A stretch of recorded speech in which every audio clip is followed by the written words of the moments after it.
வெங்காயத்தை தாங்க நான் வச்சுதான் கேட்டாவது கொடுப்பாங்க.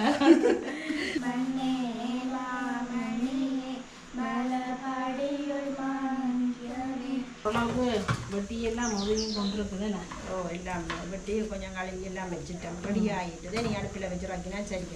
அதோட இந்த சொத்தோட பாயாசத்தை கூட சாப்பிட இன்னும் நல்லா இருக்கு. அதுதான் பரமானம் அடிக்கிறீங்களோ. எத்தனை நேரம் பாயாசம் வேண்டி மாறி மாறி பாயாசம் நான் ஒரு கதை மாதிரி நான் நிறைய தெரிஞ்சு அப்புறம் தம்பி. வணக்கம் உறவுகளே. நாங்கள் இன்றைக்கு என்ன செய்ய போகிறோம்னு பார்த்தால் இன்றைக்கு வீட்டிலே ஆடி அமாவாசை விரதம் பிடிக்க போகிறோம். இந்த ஆடி அமாவாசை விரதம்ன்றது எங்களுடைய அப்பாக்களுக்காக பிடிக்கிறது. இறந்த அப்பாக்களுக்காக தான் இந்த விரதம் இருக்கிறது. எங்களுடைய அப்பா இன்றைக்கு இறந்து இதோட 14வது வருஷம் ஆகிட்டுது. இந்த ஆடி அமாவாசை விரதம் தான் அவியலுக்காக நாங்கள் அனுப்பிக்கிற விரதம். அப்போ அதை நாங்கள் பக்தி சிரத்தையாக செய்ய வேணும். அதுக்காக நாங்கள் இன்றைக்கு மரக்கறி சமைக்க போகிறோம். சோறு புழுங்கரிசி சோறு அடுப்பில் அவிஞ்சு கொண்டு இருக்குது. என்னென்ன சமைக்க போகிறோம்னு பார்த்தீங்கன்னா கீரை சமைக்க போகிறோம். இதுக்கு கீரை, பாவக்காய், இந்த காத்தோட்டியங்காய் இது முக்கியம். இதெல்லாம் சமைக்கிறது இந்த பிதிர்களுக்கு சமைக்கிறேன்னு சொல்கிறேன். அந்த கலக்கு சமைக்கிறதுக்கு முக்கியமானது. அதோடு நாங்கள் போஞ்சிக்காய் எடுத்திருக்கிறோம், லீட்ஸ் எடுத்திருக்கிறோம், உருளைக்கிழங்கு, தக்காளி பழம், கத்தரிக்காய், அங்கால பூசணிக்காய், மரவள்ளிக்கிழங்கும் சேர்த்து பால் கறி வைக்க போகிறோம். கரட் சாம்பல், ஈரப்பலாக்காய், பருப்பு எடுத்திருக்கிறோம், பாயாசம் அடுக்கெடுத்திருக்கிறோம், வடக்கி உளுந்தெல்லாம் ஊற விட்டுருக்கிறோம்.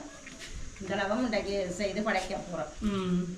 அப்போ கடாடாண்டு செய்வோம். ஏனண்டா இப்போ இவ்வளோ மிரக்கரையும் சமைச்சு எடுக்க வேணும். வேகமாக வட்டி எல்லாரும் நிற்கிறோம் தான். இன்றைக்கு ஒரு தடவை வெங்காயம் ஜாலப்படியே இல்லை. எல்லாரையும் பலவையாக சித்தியாக்களங்கிற விட இன்றைக்கு நாங்கள் மாறி சித்தி விட்ட வந்துட்டோம். அப்போ கடாண்டு சமையலை தொடங்குவோம். வேணா சித்தி வெங்காயம் ஒரு கத்தி ஜாலி ஒரு கத்தி ரெடியாக வச்சுட்டு நிற்கிறோம். வெங்காயத்தை தாங்க நான் வச்சுதான் கேட்டாவது கொடுப்பாங்க. சரி, அப்போ நாங்கள் வெங்காயம் கூட இப்போ தானே நிற்கிறேன். இடங்கால கத்தியும் இருக்குது. குடும்ப ஆசைப்படைக்கு அதெல்லாம் செய்ய வேணும். சரி, எல்லாம் வெட்டி சித்தப்பா சத்தப்படாமல் இருக்கிறேன். சித்தப்பா வெட்டுற ஐட்டம் எல்லாம் உண்மையிலுமே இன்றைய நாள் மட்டும்தான் இந்த காதோடிக்காக பயன்படுத்திக்குவோம். இன்றைக்கு இந்த சீசனுக்கு தான் இது காய்ச்சி போலையும் இருக்கு. இந்த சீசனுக்கு இது வந்து தோட்டமல்லியை வைக்கிறேன். ஆனா இதுல விலையும் ஒன்றுல சின்ன காய் தான் 100 ரூபாய். ஒரு காய் 100 ரூபாய் இதுல விலை. ஒரு சில இடங்கள்ல மலிவு. ஏன்னா இது காய்கள் கூட இருக்கிற இடங்கள்ல இது மலிவா இருக்கு. அப்ப நாங்க சமையல் தொடங்குவோம். என்னப்பா போஞ்சியை குட்டி குட்டியாக வெட்டுறீங்க?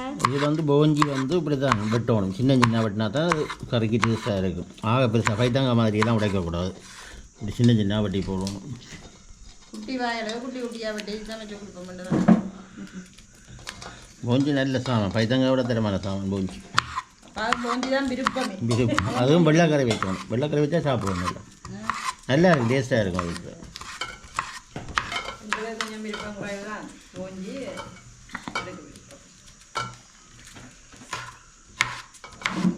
பார்த்தீங்கன்னா ஓரளவுக்கு வெட்டியெல்லாம் முதலையும் கொண்டிருக்குது.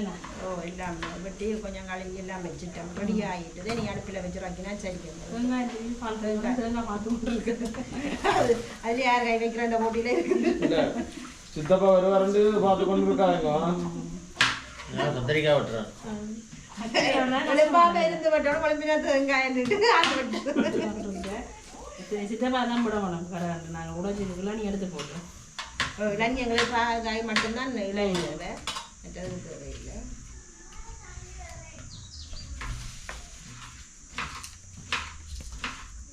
அரைக்கறியெல்லாம் வெட்டி எடுத்துட்டு எங்களுக்கு 2 அடுப்பு இருக்குதானே டக்கண்டு வெஞ்சு எடுத்துடலாம். சின்ன சட்டியில் பாவக்காய் வச்சா தான் டேஸ்டாக இருக்கும். பெரிய பாத்திரத்தில் புளியும் முன்னாடியும் விட்டு அப்படியே நல்லா அவிய விட்டுட்டு தான் முன்னாடியும் வெங்காயம் பச்சை மிளகாய் எல்லாம் போட்டுட்டேன். கொண்டு அப்படியே நல்லா அவிய. அதுவும் மண்சட்டியில் காய்ச்சணும். மண்சட்டியில் அடுப்பில் வைக்க போகிறோம். எண்ணெய் கண்டு வர நாங்கள் இன்றைக்கு வரையோட்டு செய்ய போகிறோம்.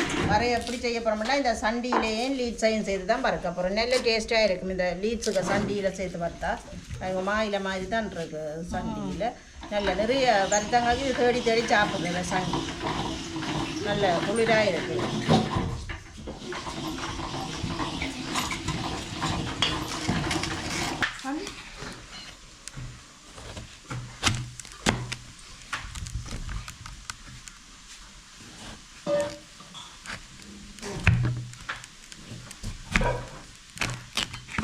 காத்தோட்டி வெங்காயெல்லாம் வெட்டி உப்பில் ஊற விட்டு நாங்கள் இப்போ இதை பொரிச்செடுக்க போகிறோம். விரத காலம் கட்டாயம் இதை சாப்பிட போகிறோம். இது பொரியல் மட்டும்தான் கறி வைக்கிறது. அதுவும் இந்த இதுக்கு மட்டும்தான் பொரிக்கிறது. ஆடி அமாவாசைக்கு மட்டும்தான் பொரிக்கும்.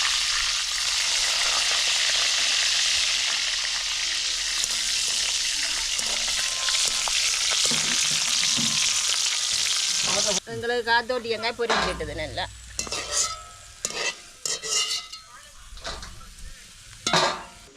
அப்பளம் மிளகாய் எல்லாம் பொரிச்செடுத்தாச்சுது. அடுத்ததாக வடை சுட போகிறேன். எண்ணெய் நல்லா கொதிச்சிட்டு வடையை போடுவோம். அக்கண்டு வடையும் பொரிச்செடுத்து அங்கே சமையல் முடியும்.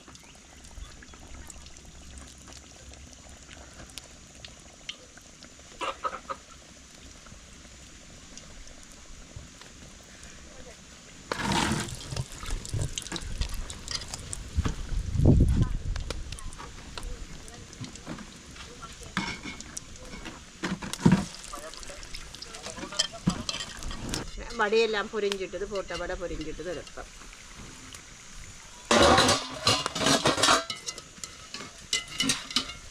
பெரிய பாஞ்ச ஞாபக சட்டிக்கெல்லாம் எடுத்து போடுறோம். பெருசாக இருக்கு, சின்ன நில பெருசாக இருக்கு.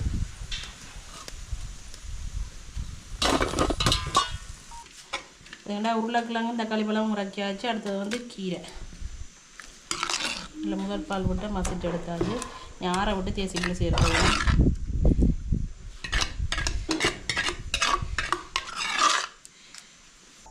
நாங்கள் அப்பான படம் மேலே தான் வச்சிருக்கிறோம். இது வந்து ஆண்டத்து வசம் செய்ய மட்டும்தான் நாங்கள் படம் இறாக்குறாங்க. அதால் படத்தை இறாக்கையில் கீழே தான் படைக்க போகிறோம். அந்த படத்தை கீழே படைக்க போகிறோம். இந்த இடத்துல 2 பேர்த்தியா பார்க்கமா படைக்க போகிறோம். நான் சூட்டு இருக்கிறேன். சுற்றி 2 போட்டு படைக்கிறேன். 2 பேர்த்தியா பார்க்க நாங்கள் படைக்க போகிறோம். ஆனால் அவையால் ஒண்டா படைக்கிறேன். அவையால் இருக்கையும் நல்ல ஃப்ரெண்ட் தான். ஒரு ஆள் விட்டுட்டு இருக்க மாட்டேன். அப்படி ஒற்றுமை அவையால்.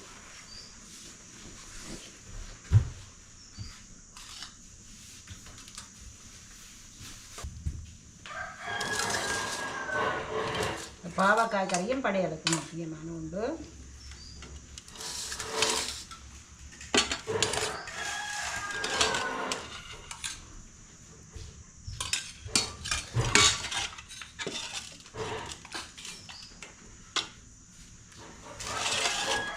கடைசியாக வச்ச கறி நல்ல சூடாக இருக்கு.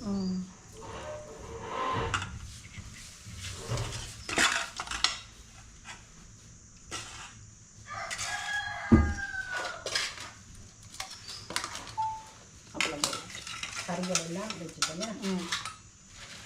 பொரியல் ஐட்டம் இருக்கு.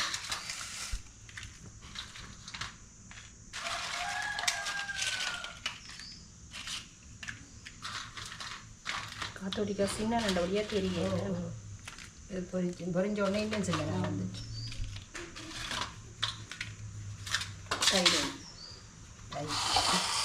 தயிர் மீன் நடுவில் வச்சு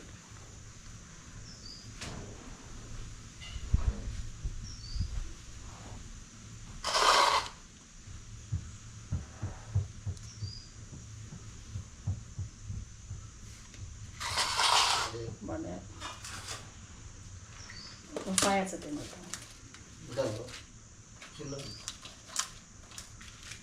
கொஞ்சம் விட்டு கொடுக்கும். இலையில் வச்சுடும் பாயாசம். பழங்களை தான் அப்படி தட்டோடு வச்சுட்டு பாயாசம்.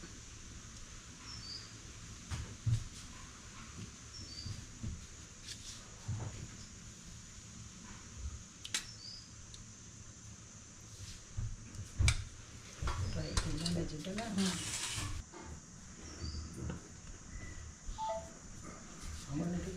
சாப்பிடலாம் கொடுத்து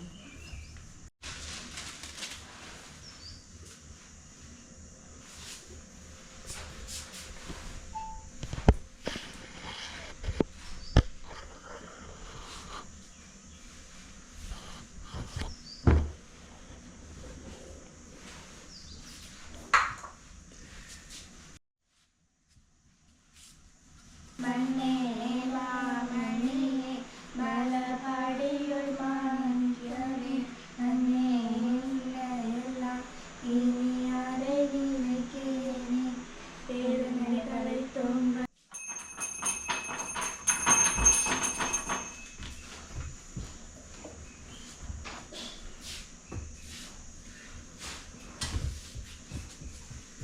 சமைச்சு படைச்செல்லாம் முடிஞ்சுது. இனி சாப்பிட போகிறோம். எல்லாருக்கும் சாப்பாடு போடுறது. நாங்கள் படையல் சாப்பாட்டையும் எடுத்துட்டோம். எல்லாருக்கும் போட்டுட்டீங்களா? ஓ மிரக்கறிகள் நிறைய சேர்த்து சாப்பிடுறதுக்கே நல்லா இருக்கும்.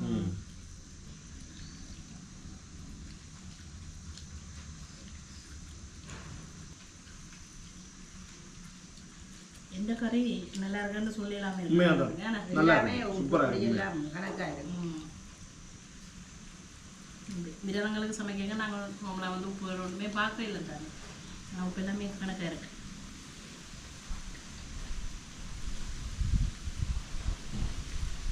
எப்படி இருக்கு ஐயா தம்பி? நல்லா இருக்கா? இது சாப்பாடு இன்னைக்குதா சாப்பாடு? ஓமா அது பாயாசம் எல்லாம் எடுத்து சேர்த்து பிழைச்சாங்க. பண்ணுங்க. வாயிறு 1/2 கப் தயிர் இருக்கு.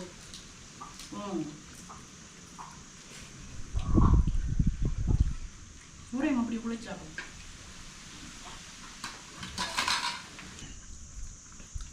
அதோட இந்த சொத்தோட பாயாசத்தை கூட சாப்பிட இன்னும் நல்லா இருக்கு. அதுதான் பரமானம் அடிக்கிறீங்களோ. எத்தனை நேரம் பாயாசம் வேண்டி மாறி மாறி பாயாசம் தான் நான் ஒரு கதை பண்ணி நான் இதான் நிறைய தெரிஞ்சு அப்புறம் தம்பி. அவர் பாயாசத்தை தண்ணியை தான் சாப்பிட்றேன். இது எங்களுடைய அப்பா இறந்த ஆத்மா சாந்தி அடையணும் என்ற அவர்களுடைய அந்த மோட்சம் அடையணும்ன்றது தான் எங்களுடைய பிரதான நோக்கம். அதை வந்து இப்போ நவீன காலம் என்றால மருகி போய் கொண்டு இருக்கு. பிள்ளைகள் தொடர்ச்சியாக அடுத்தடுத்த சந்ததிகளில் வந்து இது தொடர்ச்சியாக வந்து கொண்டே இருக்கணும். அது அழியாமல் இருக்கணும் என்ற பாதுகாக்கணுன்றதுக்காக நாங்கள் இப்படி செய்திருக்கிறோம். இதே மாதிரியும் கூட பிள்ளைகளுக்கும் இதில் நீங்கள் சொல்லிக் கொடுங்க. அவைகளும் இதை தொடர்ச்சியாக செய்யணும். அப்பாவுக்காக இதை செய்யணும். அப்பா அம்மான்றது இறந்தவர்களுக்கு எல்லாம் செய்கிறது தானே. அதோட அப்பாவுக்காக இதை இந்த நாளில் நாங்கள் ஆடி அமாவாசையில் செய்யணுன்றது இருக்கிறோம். அதில் வந்து ஒரு கோயில் தலங்கள் இருக்குது. இப்போ இங்கேன்னு சொன்னால் முல்லத்தி மாவட்டத்துலேன்னு சொன்னால் கல்லவடையில் போய் செய்கிறது. அப்படி யாழ்ப்பாணம்னா கீரிமலையில் செய்கிறது. அப்படி ஒவ்வொரு தலங்கள் இருக்குது. இதுக்கு எதிர்கடை செய்கிறதுக்குன்னு ஒரு தலங்கள் இருக்குது. அந்தந்த இடங்களில் போய் செய்யலாம். அதை செய்து நாங்கள் காட்ட மாட்டோம். இதை பின்பற்றி கொண்டு வருவினா பிள்ளைகளும் பின்பற்றுவினேன் என்ற ஒரு சொல்லிக்கொள்கிறேன். அப்புறம் இதோட இந்த காணொலியை முடிச்சு கொள்கிறோம். பாய்.